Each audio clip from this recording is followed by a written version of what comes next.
দর্শক, আপনারা যে ভিডিওর অংশবিশেষ দেখেছেন এটা কোথায় জানেন?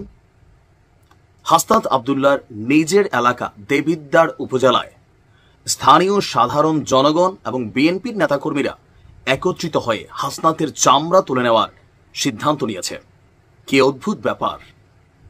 ভাবা যায় আমাদের এই হিরোরা আসিফ, নাহিদ, মাহফুজ, সার্জিস, হাসনাত, হান্নান মাসুদ, 6 রত্ন আমরা ধরতে পারি।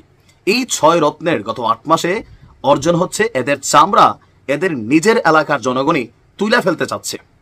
যেখানে আমরা দেখেছি যে সাবেক পলাতক প্রধানমন্ত্রী শেখ হাসিনা তার যে নিজের এলাকা গোপালগঞ্জ, সেটা হচ্ছে তার দুর্গ। আজ পর্যন্ত সেখান থেকে দুর্গের বিভিন্ন আওয়াজ দেখি, অ্যাক্টিভিটিস দেখি, কিন্তু 8 মাসে ক্ষমতার জনপ্রিয়তার চরম তুঙ্গে থাকা অবস্থায় নিজ এলাকায় তার চামড়া তুলে নেওয়ার জন্য প্রকাশ্যে হুঁশিয়ারি দিয়ে মাঠে নেমেছে স্থানীয় বিএনপির নেতাকর্মীরা। বাংলায় একটা কথা আছে, যত বড় মুখ নয় তত বড় কথায় এমন এক জিনিস যেটার মাধ্যমে এই হাসনাত আব্দুল্লাহর একসময় মানুষের কলিজার মধ্যে ঢুকছে, আবার এখন এদের চামড়া নিয়ে মানুষ অনেক কিছু করতে চাচ্ছে। কেমন হবে যদি চামড়া আসলে তুলে ফেলে? তবে এটা একটা আইকনিক কথাবার্তা। আওয়ামী লীগের টাকায় বিএনপি চলে নাকি এনসিপি চলে? প্রশ্ন গণমাধ্যমে, জনমাধ্যমে, মনোমাধ্যমে সব জায়গায় কিন্তু আছে। এনসিপির এই যে বিশাল লাক্সারিয়াস লাইফস্টাইল অফিস বা নেতাদের এই আকস্মিক উত্থান, টাকা পয়সা, শরীরে মাংস, পোশাক আশাক, এই যে বিভিন্ন লাইসেন্স, আব্বাদের উন্নতি, এই সকল কিছুর পেছনে অনেকে বলছেন অবৈধ নিয়োগ বাণিজ্য, টেন্ডার বাণিজ্য এবং আওয়ামী লীগের অনেক নেতাদেরকে শেল্টার দেওয়ার পেছন থেকে, বড় বড় কোম্পানি থেকে বিপুল অর্থ হাতিয়ে নিচ্ছে এনসিপি। যদি এনসিপি বলছে তাদেরকে দিচ্ছে, নাম প্রকাশ করা যাবে না।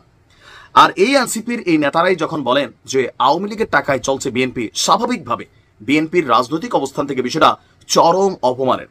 একদিকে দুদু বলছেন যে পিসাবের তোরেই ভেসে যাবে হাসনাত আব্দুল্লাহরা, থুতু মারলে এরা মাথা তুলে দাঁড়াতে পারবে না। সেখানে আজকে কি একটা পরিস্থিতি তৈরি হয়েছে দেখেন। অপমান জিনিসটা কত দ্রুত চলে আসছে।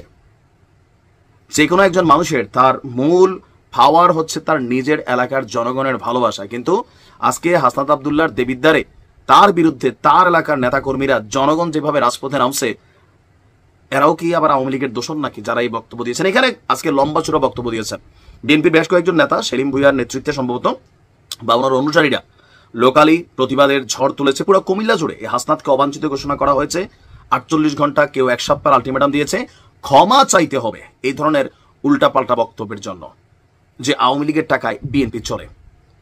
যারা এখানে বক্তব্য দিলেন আমি দেখলাম যে যিনি সাদা পাঞ্জাবি পরিহিত একজন ছিলেন, তো তার বক্তব্য হচ্ছে যে বিএনপি আপোষহীন দল, বেগম খালেদা জিয়া আপোষহীন নেত্রী।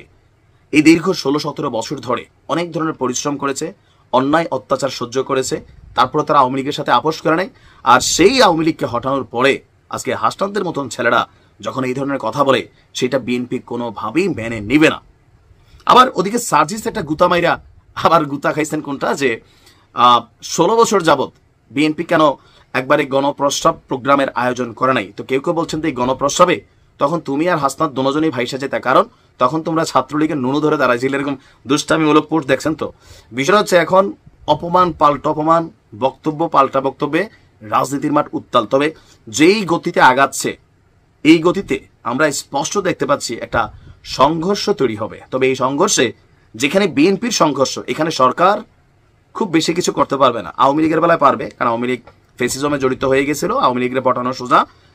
তবে বিএনপির সাথে যেখানে এনসিপির পাঙ্গা নেওয়া হচ্ছে, আপনি দেখেন যে এখানে সরকারও খুব বেশি ভূমিকা যা রাখতে পারতেছে তাও না।